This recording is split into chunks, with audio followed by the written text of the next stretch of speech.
1 é pouco, 2 é bom, 3 é excelente, principalmente se a gente estiver falando de muscle cars. Recebemos um convite do pessoal da T2A Drive para dirigir 3 deles, Dodge Challenger, Camaro e o Mustang.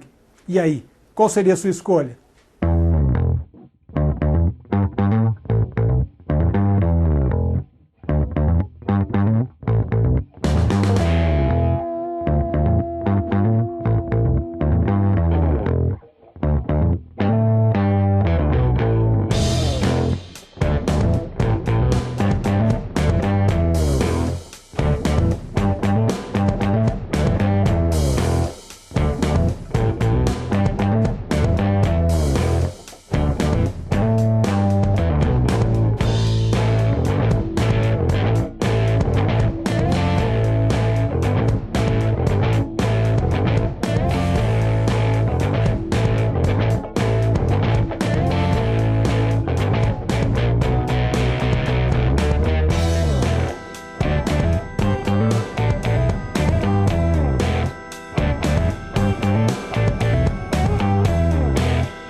Bem, começando aqui nosso passeio a bordo do Mustang.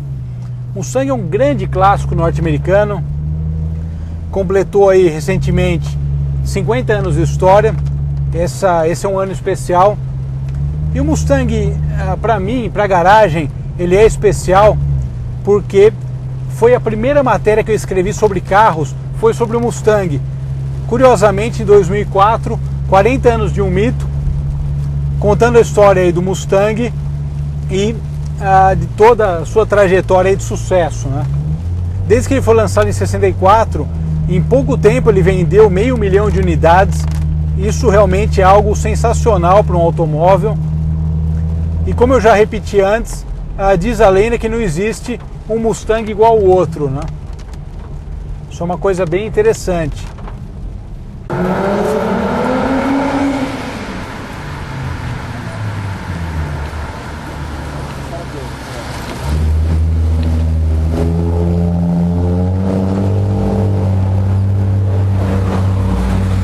Andamos já em vários Mustangs e afinal, como eu disse, é um ano comemorativo, né? Meio século de vida é algo excepcional para um carro. Esse é um Mustang 2014, ele tem um estilo bem interessante porque ele é um Mustang que ele é muito ligado às suas tradições, né? Você olha para ele, você consegue enxergar o clássico, né? No salão, vocês viram naquela matéria especial, a Ford apresentou a nova geração, que vai ser vendida aqui, eu já comentei. E traz aí, uma das diferenças é que traz o EcoBoost, né?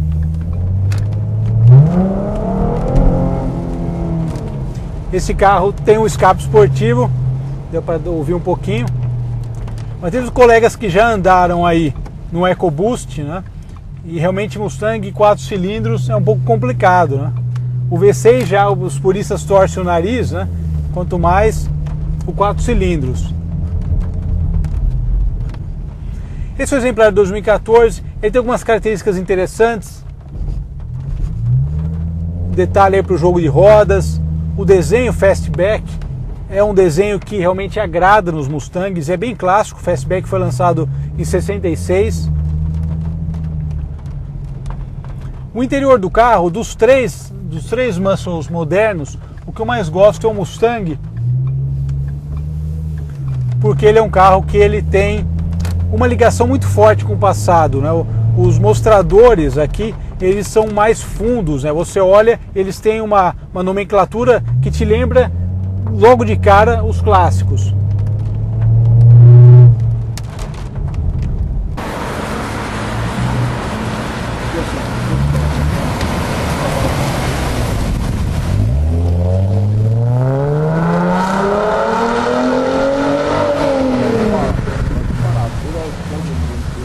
E esse carro, eu falei do motor, né, do EcoBoost agora de pouco.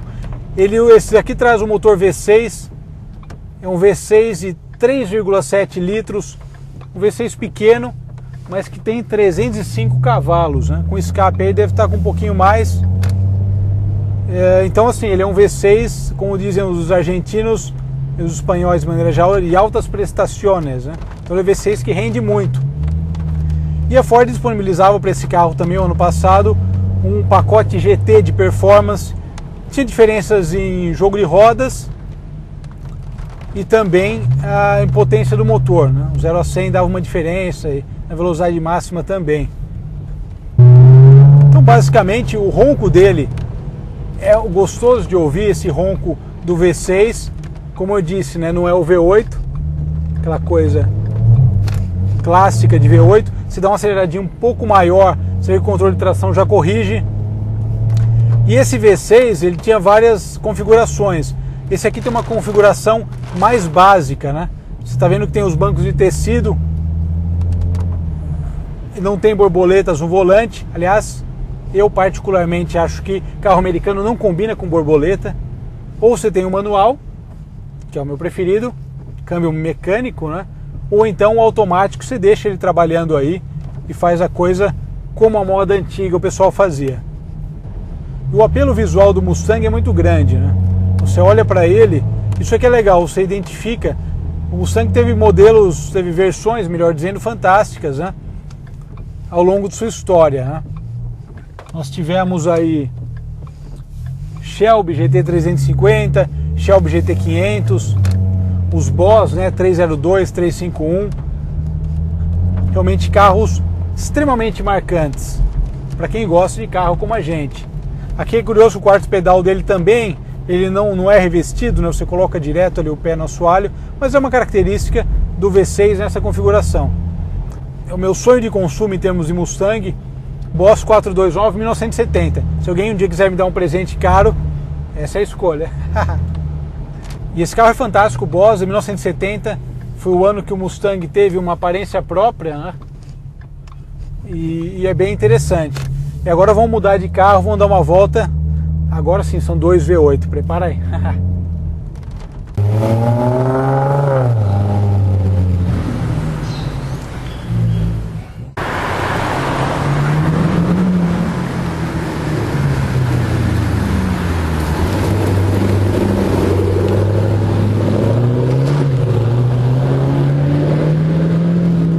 Mustang, viemos diretamente para o seu arqui-inimigo, seu arqui-rival, Chevrolet Camaro. O Mustang foi o primeiro pony car da história e o Camaro foi a resposta imediata da GM. Mais ou menos um ano e meio depois, a GM respondeu à altura e lançou o seu pony car, o Camaro, em 1966. Nós andamos em 2011 num Camaro SS, vocês se lembram, um Camaro 2010, acho que era, manual, transmissão mecânica, né? Importação independente, ele era azul com faixas brancas, muito bonito por sinal. E o Camaro voltou justamente em 2010, nessa onda retrô das marcas, e ele é um carro curioso porque dos três ele é o que tem mais lata, né? Você olha em volta, né? Você percebe que você está cercado, né? A carroceria dele é grande, ele é um carro robusto, né? Por assim dizer. Por outro lado, dirigindo, o habitáculo dele não é muito grande, você se encaixa melhor que no Mustang, por exemplo, para poder guiar. Apesar da visibilidade não ser tão boa e tudo isso, mas para dirigir você encontra melhor sua posição no Camaro.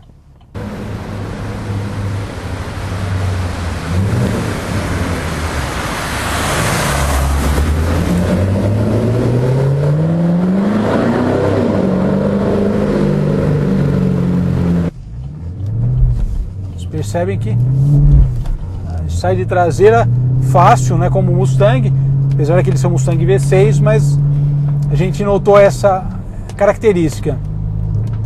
Então o Camaro ele é um carro que estreou no filme Transformers. Logo de cara a bilheteria já explodiu por causa do Bumblebee, que era um Camaro amarelo. Aqui no Brasil a marca, o modelo acabou ficando conhecido por causa da música, né? A música do Camaro amarelo acabou meio que substituindo aí o Bumblebee. Porém, ele é uma referência forte do filme, sem dúvida nenhuma. Ele é um carro que o interior do Camaro é interessante porque a impressão que você tem, ele tem, claro, toques retrô que você via nos Camaros clássicos, mas ele parece ser um carro bem mais moderno, justamente que o Mustang, né? O Mustang ele é bem retrô e isso é interessante. E o Camaro ele dá uma ideia de ser algo um pouco mais visto projetado para frente, mais ou menos. A ideia é meio essa, olhando aqui o interior do Camaro, né? V8, 6,2 litros, você vê que a diferença de litragem entre o Camaro, esse Camaro e aquele Mustang V6 é grande, né? E ele tem aí 406 cavalos. Aquele outro que a gente andou, que era o manual, ele tem 426 cavalos, mas não tem essa tecnologia que esse aqui tem de desligamento de cilindros. Daí você pega um redneck típico, ele vai te perguntar, mas para que desligar 4 cilindros? Essa é a ideia. É meio um modo de pensamento bem americano. Claro, um V8 tem aquele ronco típico que a gente adora ouvir. Esse carro também tem um escapamento feito pelo pessoal da Giba. Então, escape mais esportivo. E V8 tem que ter um ronco mais aberto, né? V8 faz diferença, né? Um V8 roncando alto e um V8 mais original roncando mais baixo.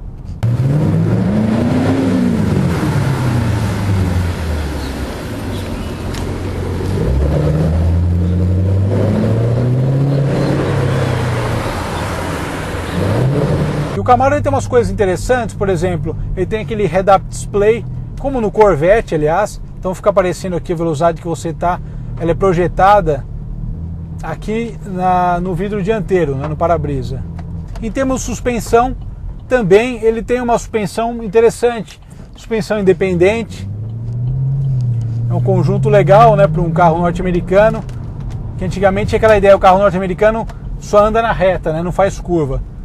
Com esses muscle cars modernos a história é diferente, que é muito interessante. Ele traz as rodas de 20 polegadas, freios da Brembo, né? Aliás, os três trazem freios da Brembo. Esse Mustang V6 não, mas o GT e o Shelby trazem. Então é um carro que ele te dá muita segurança para acelerar e para frear, né?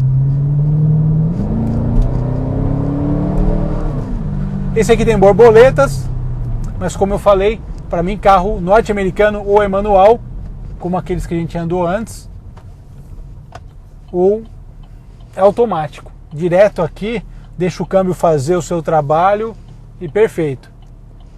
Uma coisa que eu acho interessante do Camaro em relação ao Mustang especialmente, que era o seu rival histórico mais direto, é justamente o fato de que o Camaro nunca abandonou o V8, né? Ele ficou com o V8 um pouquinho mais fraco em determinada época, não aconteceu como o Mustang fase 2, aqui estava com motor de 4 cilindros, né? O Camaro nunca abandonou a ideia inicial. Você vê, se dá uma pisadinha, você sente que a traseira vai saindo, né? E com tudo ligado aqui, sem dúvida. Mas é uma característica de V8 que é gostosa se bem explorada, né? Eu costumo dizer, a tração traseira é legal pra caramba, mas também ela é um pouco traiçoeira. Isso porque você pega alguém que tem prática em andar com V8, o cara pode ter guiado V8 desde que tirou carta. Mas ele exige alguns cuidados, né? O ideal, se você vai acelerar, é acelerar ele parado ou mais devagar para ele não te causar muito espanto. A ideia é meio por aí, né? Você pode mudar aqui no modo manual, mas você vê que nem os ponta-tacos, é o que eu digo, o carro europeu, você pega o Audi RS e tal, ele é um carro que ele tem um comportamento diferente, o próprio câmbio é mais evoluído. O do Camaro tem 6 marchas, o do Mustang também tem 6 marchas, o automático. Mas eu gosto de manter o estilo antigo, o estilo clássico, abundância de torque. Se o câmbio é automático, deixa ele trabalhar sozinho. Aliás, tem aqueles Power Glide que tem 2 marchas, né? Esse aqui tem 6, né? É um sonho aí para um muscle car. E agora vamos andar no Challenger, no Dodge. Tem um apreço especial pelos Dodge, eu vou falar por quê.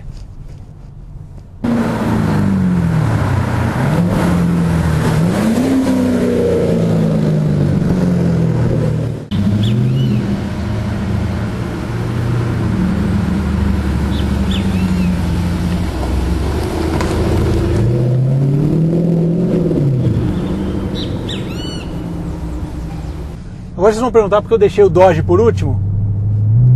Simples, paixão pura. Já falei, já está escrito até no blog lá na garagem. Saí da maternidade num Dodge, um Charger RT, um carro nacional. Porém, um V8 é um V8 e quando você sai da maternidade em um Dodge, esse som do V8 diz a lenda que eu só parei de chorar quando o carro funcionou em marcha lenta. Então a minha ligação com os Dodges realmente é bem forte. Mustang, 50 anos de história para se tornar um mito. Camaro, quase 50 anos de história. Quase 50 anos de história para se tornar um mito. Exagerei aqui na buzina. E o Dodge Challenger, 4 anos de história para se tornar um mito. Ele é um dos muscle cars mais badalados da história. Isso porque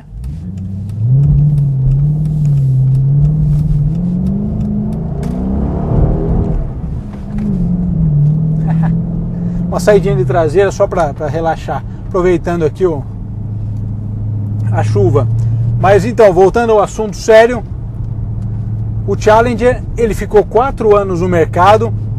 É um carro que marcou tanto o mercado de 70 a 74 que ele se tornou um mito instantâneo. Então, e também outra coisa, né? Quem assistiu o filme Corrida contra o Destino, o famoso Kowalski, tem 2 versões desse filme, uma versão de 1970 e uma versão de 1997. Aliás, a versão de 71 e uma de 97. A de 71, o Kowalski é o maior porra louca, ele é o maior maluco. O cara fuma maconha, cheira cocaína no vídeo, é realmente um Kowalski politicamente incorreto, que tem tudo a ver justamente com aquela época, né? Ele é meio psicodélico e tal. E ele faz uma aposta que vai de Denver a São Francisco em menos tempo, né? Em determinado tempo. E aí a polícia começa a perseguir ele, tem toda aquela história que vale a pena ver no filme, né? Para poder entender e poder se apaixonar pelo Challenger. E o personagem principal, claro, é o Dodge Challenger.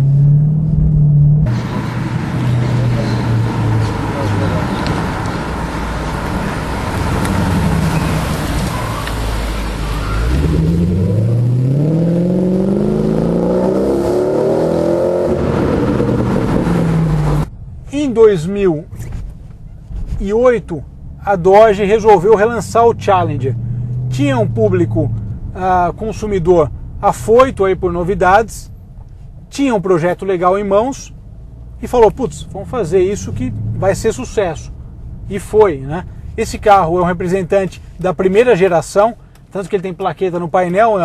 uma série numerada. Vocês vão lembrar de um que a gente andou, que é um 2009, é um SRT8 com Supercharger, ele tem 650 cavalos. Esse aqui não fica atrás também, é um carro agressivo, né? E ele está com um V8, um belo Remy aqui na frente, 6,1 litros, 425 cavalos, mas esse carro aqui está com escape Magnaflow, está com filtro Cayenne, então, segundo o pessoal da T2A, ele está com aproximadamente 460, 470 cavalos. E a gente percebe isso porque a dirigibilidade dele, ele é bem mais arisco que o Camaro, que o Mustang, no caso um V6, mas ele é bem mais arisco que os dois, né? Andando um pouquinho, você já percebe que aqui tem coisa. E uma coisa que me agrada muito no Challenger é justamente o fato de ele ser um carro que ele tem esse estilo revival e ele tem muita coisa do clássico. Você olha o visual, essa frente eu acabei de citar, e traz alguma parte traseira também, o conjunto óptico traseiro é muito bonito. E claro, sem deixar de mencionar rodas de 20 polegadas de alumínio com freios da Brembo também. A Brembo vendeu aí para os três, né? Para as três marcas.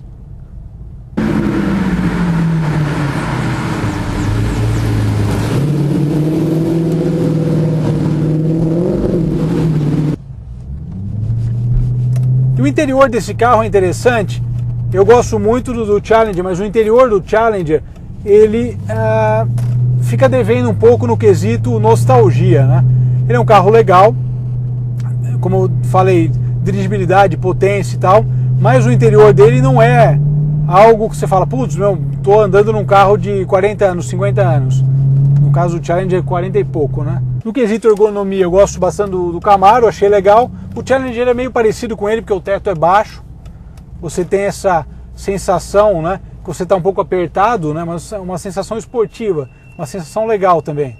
E no caso do Challenger, a grande sacada dele, aliás, falando de estilo, ele é o meu preferido entre os três, e em estilo é o que eu mais gosto, por ser um Dodge e o desenho muito legal também. Você, qualquer pisadinha, ele começa a sair de traseira, é o que eu falei da tração traseira, né? A dirigibilidade também é muito boa. Lógico, você ter sempre um V8 Big Block sob o capô à sua disposição é fantástico. Esse carro também tem uma suspensão independente, multilink na dianteira. Então ele é um carro projetado pela própria Chrysler na época e eles comentaram esse fato, né? Um carro que, além de ser um muscle car, um carro nostálgico, ele também foi feito para contornar curvas, né? Isso foi uma preocupação deles. E o som desse V8